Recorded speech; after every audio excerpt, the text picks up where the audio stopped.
This episode of To the Journey is brought to you by Audible.com, offering more than 180,000 titles for smartphone, tablet, and desktop. To get a free audiobook of your choice and help Trek.fm at the same time, visit audibletrial.com/trekfm. And also by Enterprise in Space, an international program of the nonprofit National Space Society. Find out how you can help science and education and become a virtual crew member aboard the NSS Enterprise Orbiter by visiting enterpriseinspace.org. And if you want to join the conversation and share your thoughts on this episode, join the Babel Conference, our listeners group on Facebook. Just type BABEL into the Facebook search field. We look forward to seeing you there. This is Tim Russ, Lieutenant Commander Tuvok on Star Trek Voyager, and you're listening to Trek FM. I think it's safe to say that no one on this crew has been more obsessed with getting home than I have. But when I think about everything we've been through together, maybe it's not the destination that matters. Maybe it's the journey.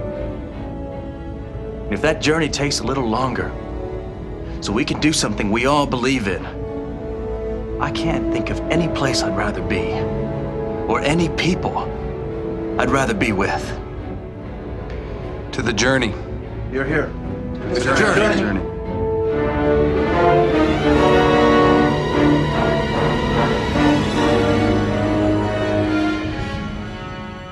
Hello, everybody at home, and welcome. This is To the Journey. I'm your co-host, Zachary Fruhling, and with me, as always, is Suzanne Williamson. Well, today we're going to be revisiting our desert island picks. And if you remember, that's where we pick our 3 episodes from a particular season of Voyager that we would take with us to a desert island, forsaking all other episodes for all time. This week, we're going to do Season 6. This is so difficult. This is difficult because Season 6 is a really strong season of Voyager. There are so many good episodes in this season. It is. I was like, I have at least 6 episodes, and just to pick 3, it was painful. We had to make some hard choices. But before we started recording, you were kind of ribbing me for thinking Season 6 was stronger than Season 4, and now I submit to you that Season 6 is a stronger season overall than Season 4. It is just as strong as Season 4. Okay, I might concede to that. Because I had just as difficult a time with Season 4 as I did with Season 6. I had to make some hard choices to put my list together here. Yes. I think our lists are going to be really different. That's what I think. I think out of Season 6, given the diversity of episodes and given how different you and I are from each other, I think our lists are going to be night and day different. All I have to say is that if Michael Sullivan shows up on your list, I'm punching you dead in the face. I will neither confirm nor deny whether Michael Sullivan is on my list. It's because you don't want to get punched dead in the face. I'm cowering in the corner already. Okay, Zach, so you have your hut set back up. I have popcorn. What's your first episode? Very first on my list is Blink of an Eye. Okay, I'll come over with popcorn for that one. Oh, good. I'm glad. There's so much that I love about Blink of an Eye. I love seeing the development of this alien culture and this weird planet over time. I love the fact that Voyager has become the cornerstone of their culture and their theology and their belief system. It imbues Voyager with so much meaning for this world. And I think the Voyager crew is surprised how much Voyager means to these people.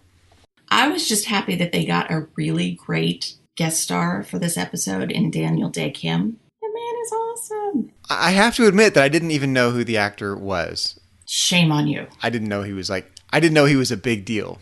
Shame on you. What was he in? Lost. See, I didn't watch Lost, so I didn't know that. You've not seen any good TV show or any good movie for like 20 years. You make me sound so old. I'm only 40, Suzanne. Don't bury me before I'm dead. Don't throw me in a torpedo tube yet. Oh my gosh, you're so old. You're 40. If there's anything I learned from Voyager, it's that when you're halfway through the journey, there's still a lot of open space left. 40's not what it used to be. So 40 is the new 30, is what you're saying? 40's the new 30, exactly. Thank you, Voyager. Now, I know the Doctor had a son in this episode. Did we ever find out the son's name? Yes, we did. The son's name was Jason, if memory serves. Oh, yeah. Why did I forget that? That's so commonplace. I should have remembered. How did I remember that and you didn't? I have no idea. Where did this son come from? Was this the woman's son from a previous relationship, and then the doctor showed up and was like a stepdad? I know. Did the doctor adopt him, or? It must have been something like that. Yeah, because he can't give any genetic material to make an offspring. Presumably as holographic genetic material. Well, we don't know. Do these people have holograms? Perhaps his wife was a hologram. Maybe. I didn't think about it either. Maybe it was a holographic son. He's had holographic children before. Why not again? Okay, this is an important question about holograms. I had assumed that the doctor has all of the things that make up a normal human, but holographic versions of them. So does he have a holographic skeleton? Does he have a holographic circulatory system? Does he have holographic genetic material? Well, he does tell Andy Dick in that one episode that he has made adjustments to his program. Okay, so this is a thought experiment. I want you to think about this with me. So if the doctor has holographic genetic material and the doctor has holographic augments to his program, and we know that holograms interact with normal matter in much the same way that real matter does, right? The doctor can pick up objects and he can slap people, and right, the doctor can interact with the world. So at the micro level, if you have holographic DNA, can your holographic DNA combine with real DNA and produce something like an actual offspring? I would think you would need nanoprobes for that. What do the nanoprobes do? They would actually latch on to things, because I don't think the holographic genetic material would mesh with organic genetic material. But the doctor can pick up a coffee cup. He can pick it up, but it doesn't become one. Like the egg and the sperm infiltrates the egg, they become one, and then they start splitting. I'm thinking at the micro level, like the molecular level. So if you have some holographic DNA on the one hand and you've got some normal DNA on the other hand, and these two strands of DNA combine, just like happens normally during reproduction, wouldn't the end result just be like half the strand of DNA is holographic and the other half is real, but they still interact just like holograms interact with normal matter all the time? Okay, so you're saying that his son was created possibly in a lab instead of the natural way? Yes, and lives in a holodeck. I was going the natural way, and I'm like, that's not going to work. This would be the most horrific way to die ever. If you were conceived if one of your parents was a hologram on the holodeck, and then half your DNA is holographic, and you leave the holodeck and half your DNA disappears in your entire body, that is like the worst way to die ever. That would be instantaneous, though, so it wouldn't be that bad. So I hadn't considered this possibility that maybe the doctor has an actual son that is half holographic. Maybe they figured out how to make another holo emitter, and he walks around with that as on his shoe or something. Yeah, I have no idea how he had a son. I presumed it was a stepson, stepdad kind of thing. We're going to go with that. He adopted an already formed child.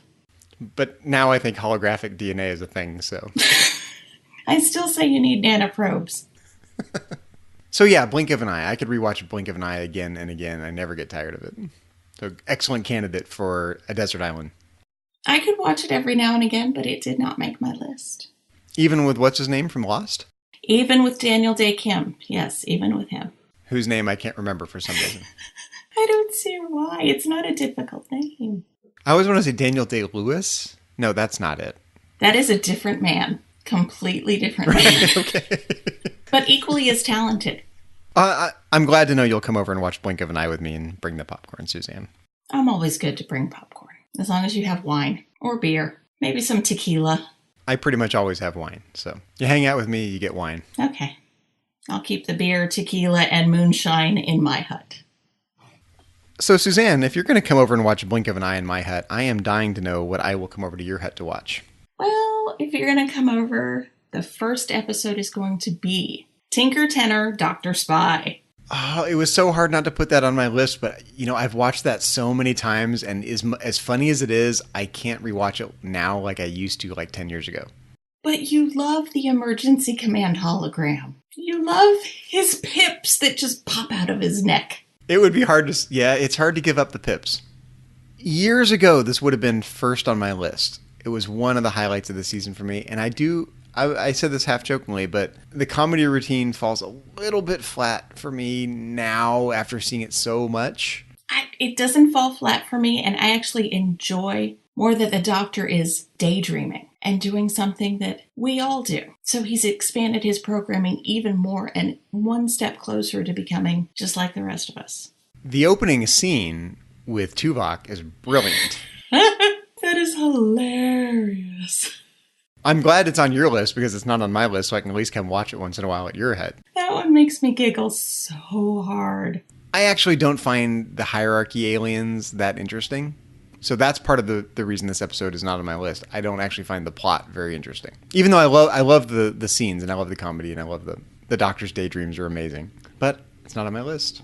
I actually enjoyed the hierarchy aliens. One of them was an actor that I've watched in different shows, Googie Gress. He was in one of my favorite shows from like the millennium, which was G versus E or Good versus Evil. So I was really excited to see him again. Oh, I didn't see it. No. You know, they remind me of smart Pac-Leds. Smart Pac-Leds, okay. I think they're smarter than Pac-Leds. Much, much smarter. Yeah, just a little bit. They're Pac-Led-esque. One thing I do love about the hierarchy, I love the little graphic that shows up on their little screen when the hierarchy is doing its thinking. Yes. The little do-do-do-do-do-do-do. I love that.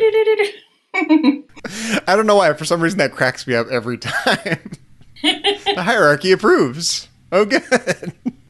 While we're talking about Tinker, Tenor, Doctor, Spy, I think my absolute favorite part of that episode is when the Doctor says to activate the photonic cannon. And everyone on the bridge looks at him like, what's a photonic cannon? He says it with such passion. Activate the photonic cannon. Well, he had to be believable, or else the hierarchy wasn't going to buy it. Now, Tuvok. Tuvok's like, okay, sure. Activating the... I love that Tuvok plays along. Activating the photonic cannon. Well, he raises an eyebrow. So the Doctor sketching 7 of 9 in that compromising position that's reminiscent of the Titanic. That's another reason I love this. I love it. The Doctor puts my daydreaming life to shame. He's got a pretty good daydreaming life. If I had the time, I could daydream like that, but I don't have the time. You don't want to draw me, Suzanne? No. I was hoping for a nice self-portrait, man. Nope.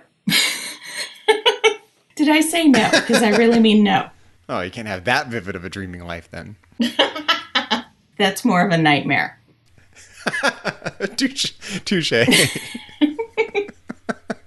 So yes, Tinker, Tenor, Doctor, Spy will be available in my hut for viewing. I'm glad because it didn't make my list, so I'm really glad. So what else did make your list? I have to go with Pathfinder. I love Pathfinder.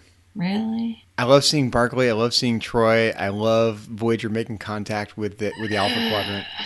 Yes, I love it. I love the cat named Neelix. But he's the wrong color.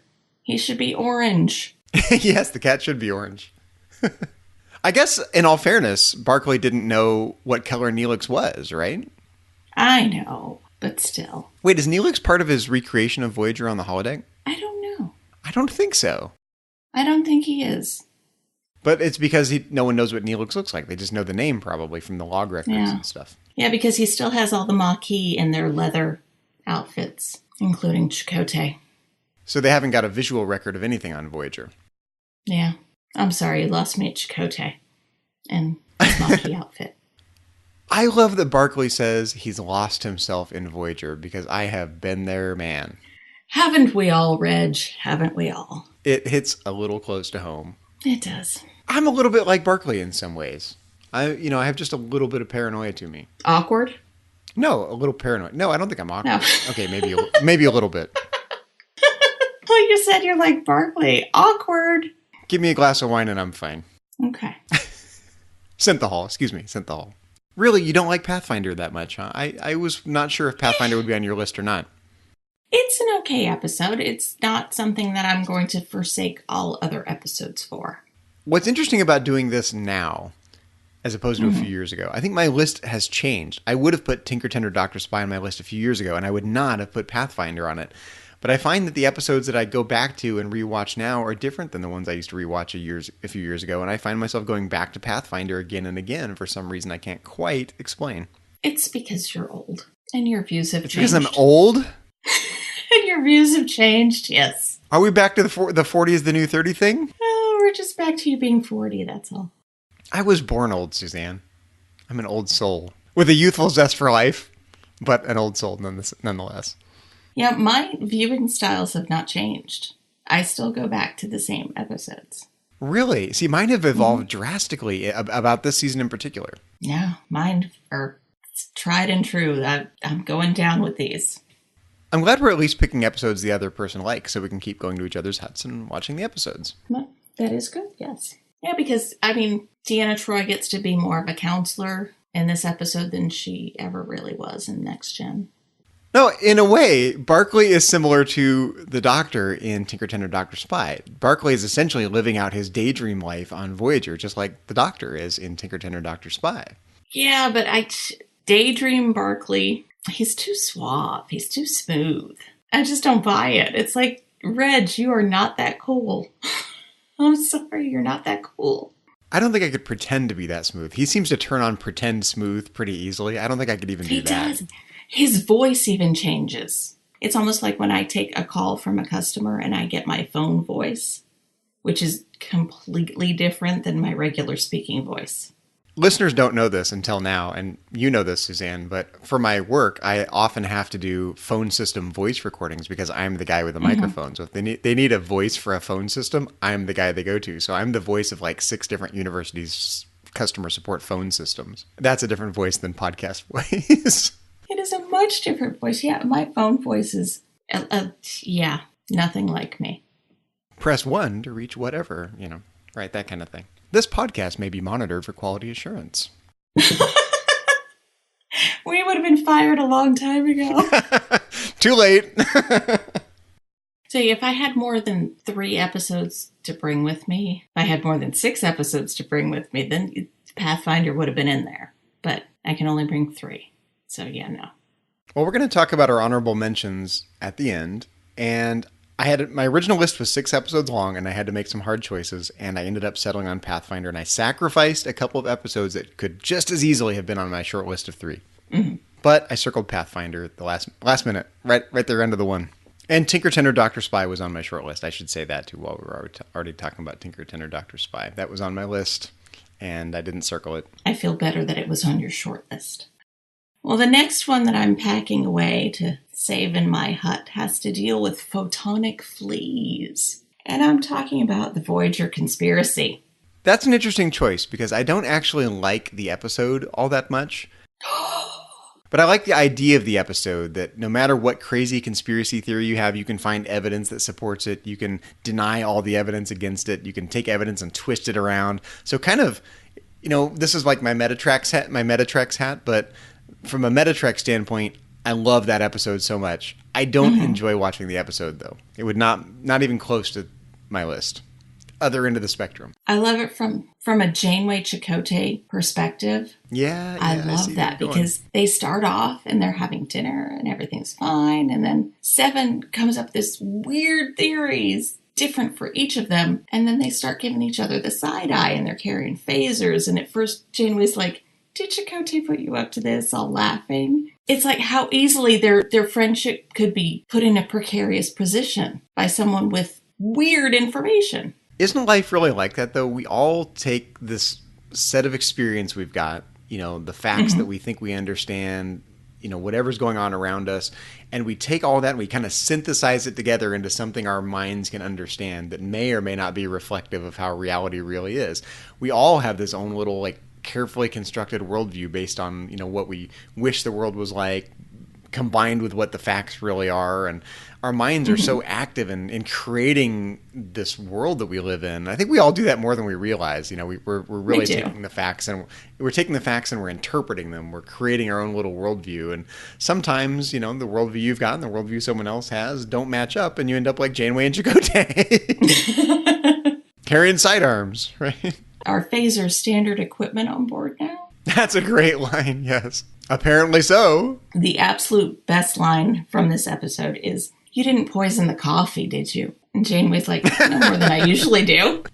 I love that. You really like this episode, don't you? I can tell you're I do. I can see it on your face right now. You're smiling when you're talking about this episode. It's so much fun. I mean, you get to see them together and then sort of looking at each other like, gosh, has this person been lying to me for years? And then they're like, wait a minute. No, 7's just crazy. That's all.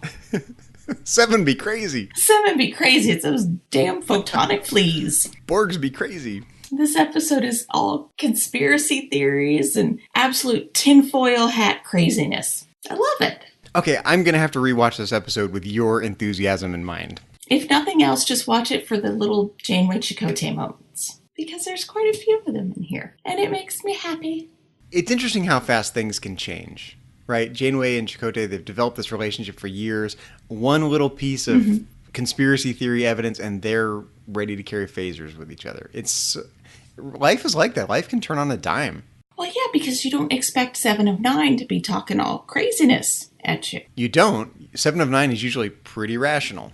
Yeah, so that's what it makes it easy to believe that they started questioning each other and their motives. Because 7 has never been full-on tinfoil hat crazy before, but she is in this episode. Of all the people to be prone to a conspiracy theory, I wouldn't have pegged 7 of 9 as being prone to conspiracy-type thinking. No, I would have said Neelix. Neelix would have been the one. Can you imagine a rewrite of this episode? Maybe we're going to do it on the fly here. A rewrite of this episode with Neelix as the protagonist. Well, no, because they wouldn't have believed him for 1 second. They'd have been like, oh, Neelix. No one believes Neelix? Too much Leo LaRoute. That's cute, Neelix. So no, I wouldn't put this episode on my list. Not even an honorable mention? No, it didn't make my honorable mention list either. Wow. I mean, I could add it, sure. Sure, I could add anything, right? Sure, put it on the list. I'll come over and watch it. No, it didn't make my list. That's not how honorable mentions work. Honorable mentions are not ones that are coming to the island. They did not make the cut. And you call yourself a shipper. Shame on you. It is interesting that I went with Blink of an Eye and Pathfinder and an unknown third episode that I've yet to mention. Which I'm guessing is not a shipper episode either. It depends how you look at it. You are getting punched dead in the face. I feel it. We're going to arm wrestle for it. My fist is just twitching right now. You want to play a game of rings over it? It's got your name written on it. Your name's on my fist. It's happening. Go ahead. Tell me your third episode. Come on. Delete the co-host. Oh, dude. Seriously? Yeah, I went with Fairhaven. I love Fairhaven. I didn't used to, but this is a perfect example of how an episode that I didn't used to care for has totally grown on me. I have been bitten by the Fairhaven bug. I would take Fairhaven. I would. I know. Hello, listeners. This is Suzanne. I'm currently looking for a new co-host of To the Journey because Zachary mysteriously vanished. So if you'd like this position, contact me. Thanks. Wow.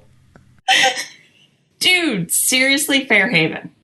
Can't you at least try to reprogram me before you delete me? No, you're gone. A little more to your specifications, you know?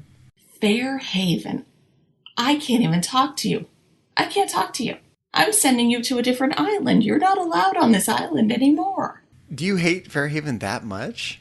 Dude, you see the look on my face right now, right? I do. This is the opposite of the look you had about the last episode on your list. Yeah. No, Fairhaven is not cool. Not cool at all. Why? All because of Michael Sullivan? It's just a Chakotay red herring? I like the fact that Captain Janeway feels lonely on Voyager, and she's going to figure out what to do about it in the holodeck. So she's going to hang out in Irish Candyland? I don't think so. Yes. I think Captain Janeway is in a hard position. Everyone else on Voyager can pair up with someone and have a relationship, and Janeway doesn't feel like she has that luxury. And it's interesting to see her kind of mental... No, it's interesting to see her kind of mental gymnastics about what she's going to do about that. And she doesn't think she can get with Chakotay. She doesn't think she can be with anyone else on the crew. She's not going to pick up some random alien and who's going to come along for the ride and hook up with that person. So she's got to figure out what to do. She did try that. She does have that option. She doesn't realize she has that option. Because the Doctor gives her bad advice in this episode. Because he's championing the hologram. No! The Doctor is Team Hologram, you're right. He's is. Team Michael Sullivan. Shame on you, Doctor. I think it's interesting that Janeway has some very oddly specific facial hair requirements. And he has to beat Chakotay's height. Why is that? Wait, is that what happens? Does she make him Chakotay's height? No. Yeah. Are you making this up? I am not making this up. How do you know how tall Chakotay is compared to Michael Sullivan? Look at them standing next to each other. Okay, I'll have to rewatch it from this standpoint. I know listeners are going to not like this. You're not going to like this. I think Janeway and Michael Sullivan are not a bad match. You are an evil, evil man, and I don't like you. I think he makes her smile as much as Chakotay does. No, he doesn't. No? What episode did you watch? No. She had to change everything about him and make him more Chakotay-like to enjoy him. Okay, that is a little creepy. You're right. Yeah. BYOB, build your own boyfriend. No. It's BYOC, build your own Chakotay. Which Seven does later.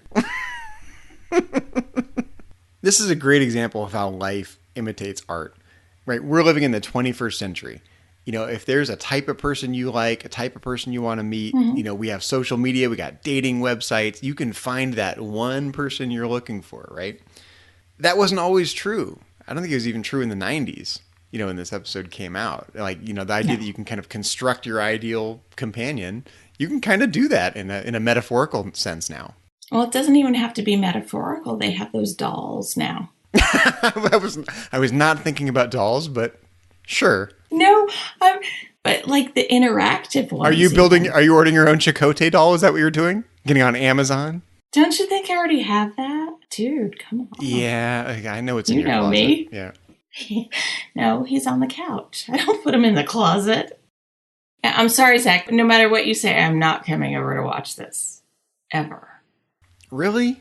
Actually, I might burn your tape and blame it on some random monkey that's also on the island. I love that you think I'm still watching Voyager on VHS and I have a tape, but... No, if we're going on a desert island, that's what we're bringing is VHS. I hadn't realized. I had assumed we were bringing DVDs at least, but... Dude, it's a desert island. It is totally VHS. I think more than any other episode, this episode shows how lonely Captain Janeway really feels. Am I right about that? I don't know. I think so. I said I'm not talking about Fairhaven. You're not going to make me talk about it. Are you going to just give me the silent treatment for the rest of the episode? Yes. No, just as long as you're talking about that which shall not be mentioned. Well, we should probably move on then so we can finish the show. Otherwise, I'm just going to talk about Fairhaven the rest of the episode. I did not used to like Fairhaven. A couple of years ago, in fact, literally, when I first started listening to the Journey, when I was just a listener before we were on To the Journey together, listening to Shar and Tristan. Do not go blaming Shar and Tristan for this. No. I'm just saying, back when I first started, explaining how much my views have changed. When I first started listening to The Journey, a few years ago, I would have been in the anti-Fairhaven camp, and I've done a complete 180 degrees. And I'm getting the silent treatment from Suzanne. It's because you're old. What? I don't know. That's the only thing I can come up with. Why would you do a 180 on something that's insane? Because I think as you get new experiences, as you go through different struggles, as your hopes and dreams change, so do the episodes you enjoy. Now, I've been through all of those, and my episodes didn't change. Yeah, it's amazing to me that your list has remained consistent over your Voyager lifespan. It has. I think I just like the existential journey Captain Janeway is on. You know, she has to think about, you know, what her station in life is, what she thinks the sphere of possibilities for her life is, who she's compatible with and who she's not, what she already permission knows she's going to give herself compatible with. Yeah, but she has to go through the kind of mental and emotional gymnastics of whether that's a real possibility or not. And you get to see it played out inside Fairhaven a little bit. Blech. I would actually like to see a rewrite of this. I would like to see a mashup of Fairhaven with Anne of Green Gables, where rather than going to some Irish town, they go to Prince Edward Island. Huh? Oh, that's right. You're not an Anne of Green Gables person. I totally am. I'm an Anne fan. No, I'm not. Yeah, you do this Anne of Green Gables thing, yet you've never seen Jaws, Alien, Predator. I grew up watching Anne of Green Gables, and it's to this day it's one of my favorite things. And I could actually see this episode be taking place in Avonlea rather than Fairhaven. In fact, it's very similar. If you go back and watch Anne of Green Gables, a lot of the kind of townsfolk stuff you get in Fairhaven, you should, because it's very similar. No, I'm not going to. I have never thought about this before. If it's similar to Fairhaven, then no. Not gonna This happen. this is the light bulb going on. What I love about this episode is partly the kind of folksiness that you get in that kind of small town island living Anne of Green Gables, Avonlea, Prince Edward Island thing. Yeah, it's like the scales have fallen from my eyes, and I see why I like Fairhaven now. I live in a small town. I don't like Fairhaven. Okay, I'm never going to convince you that Fairhaven is amazing. I can see this, but No, never. I relate to Never, Captain never, Janeway, never. and I like seeing her emotional journey in this episode, and I think she and Michael Sullivan heretically make a good match. Ugh, puke. I know, I have lost you forever. Yeah. We're not speaking again. Well, what's your third pick if it's not Fairhaven? My third pick was a little difficult to whittle down because it was between two that I really, really, really love. But I had to go with Survival Instinct, which is where we meet the Borg that Seven made into a mini collective. That's the episode I can never remember the details about. I skip over that one almost every time. I skip over your episodes, Suzanne. Do not skip over this episode. It is a wonderful episode because they're wanting to terminate the collective that she forced them into, just like she was freed from the collective. They want that, even though it's going to mean that they die within a short amount of time. It is an interesting choice. Would a little bit of freedom be worth your overall life? Is any amount of freedom worth it? I really wish the Doctor would have come up with some harebrained way to save at least one of them. I would have liked Marika, who was a Starfleet officer. Oh, sure. Yeah, to have stayed. I see where you're going with this. That would have been neat. A deborgified Starfleet officer would have been great. I could be on board with that. I could be on board with her staying on board. No, I tend to skip over that episode. And this is where I'm not being fair to Voyager. I have developed this bad habit of skipping over certain episodes that I really should rewatch and get to love. Yeah, you should definitely rewatch this one. It's a good episode. I haven't rewatched that in literally years, probably. Even though we do To the Journey, I have not watched that in years. It's one of my favorites. I'll come over and watch it if you bring the popcorn. I always have the popcorn, and if it's my tent or my hut, we have tequila, beer, moonshine. I got it all. Come over for the moonshine. If you want wine, you got to bring that. Wait, you have everything but wine? You don't have wine? I have beer, tequila, and moonshine. Do I need wine? No. I'm more team wine. I guess we're on to honorable mentions. Yes. Well, one of mine was Tinker Tenor Dr. Spy. So, okay, got that off the list. And we get to watch that, thankfully, because it's on your list. The next on my honorable mentions list is Dragon's Teeth, which I know you hate. I love Dragon's Teeth. I almost circled Dragon's Teeth, but I went with Pathfinder, but I could have chosen Dragon's Teeth. I really could have. I love that. I know I'm in the minority. I know other people think it's boring. I think it's a great, interesting episode. It's just awful because they introduced the species that was supposed to come back and we were supposed to see again, and we never did. That's true, but I love seeing the resurrection of an alien culture. It's kind of like bringing ancient Romans back to life. I think it's really interesting. We get this great conversation between Janeway and the alien protagonist about what you should do when it's raining, whether you should cower, whether you should walk with dignity, or bring an umbrella. It's the resurrection of a really evil alien species. Do you really want that? If you remember, both versions of history are true. They did conquer. They were warlike, but they were also explorers. They also had culture. And they were also evil. I don't know if they were evil. Were they evil? They're not like Borg evil. I'm sorry, did they not try and take over Voyager? Misguided, maybe. Did they not try and take over Voyager? Yeah, they did. They were evil. You're right. Yeah, they were evil. I think there was a kind of nobility to them, though, that I liked. You just liked them because they looked like giant snake people. Yeah, like cobras, yeah. They did. They looked like cobras. Thankful they didn't spit. Where's G.I. Joe Carey to fight Cobra? Aw, Joe Carey. I know. Every time I mention Joe Carey, you're like, oh, poor Joe. Well, no, because now I'm really upset because Patrick Carlin had to remind me in the Babel conference that even in Before and After Joe Carey died, because of the Year of Hell. That guy just can't get a break. Not my Joe Carey. So we had your 2 honorable mentions. I have one more, though. You want to? Let me just get my third one out of the way. I only have 2. I brought 3. My last one is riddles. That's my honorable mention. Oh, well, see, there you go. Happily. Yay, Tuvok not being Tuvok.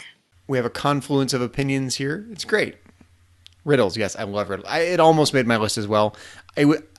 Of my list of 6, I had 6 to start with, and I ended up with my 3, which were Blink of an Eye, Fairhaven, and Pathfinder. My other 3, Tinker, Tenor, Dr. Spy, Dragon's Teeth, and Riddles.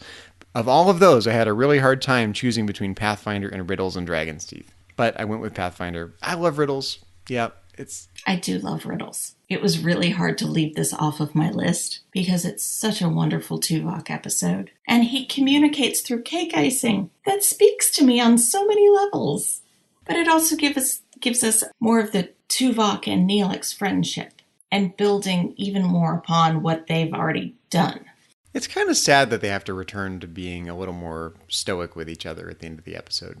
It's sad, but Tuvok will always remember the kindness that Neelix showed him. It's almost like a breakup of sorts. Like they're in this ersatz romance with each other as friends. And then they break up and they have to go back to being stoic. Isn't that weird? It's not a breakup at all. It's kind of like a breakup. No, it's They don't get not. to show emotion with each other anymore. That's just who Tuvok is. He doesn't show emotions. But he feels emotions. They're there. He just doesn't show them. Wait, you were always the one saying Tuvok isn't squishy on the inside and he's all Mr. Logic. And every time I think Tuvok is no, being you're saying sympathetic or he's being compassionate. No. Nope. We're going to have a throwdown on Tuvok right now. No. No. I never said that Tuvok doesn't feel things. He just won't show things. And you're constantly saying, no, Tuvok is showing things. No, he doesn't. That's what I'm saying. That's true. I do think Tuvok reveals his emotions more than you think he does. I never said he doesn't feel things. He just doesn't show them. So this is not a genuine disagreement, is what you're saying? No, you're just making this up. Okay. So the next one on my honorable mentions is Live Fast and Prosper. Because seeing a fake Voyager crew is pretty awesome.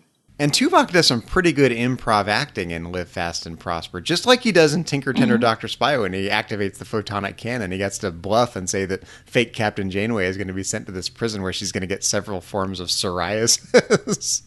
Not psoriasis, no! Oh, no!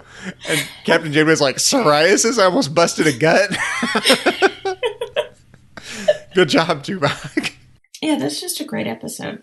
It was really difficult to leave that off of my list, but... It's a mid-grade episode for me. I like it. It's not my favorite. I don't hate it. It's a C+ for me. It's fun. It's a fun It is. episode. No, I'm not. And I think maybe this is the slight difference between your picks and mine. You like the really fun episodes, and I like the sort of semi-sentimental episodes. I don't know that Survival Instinct is a fun episode. Okay, that's a good point.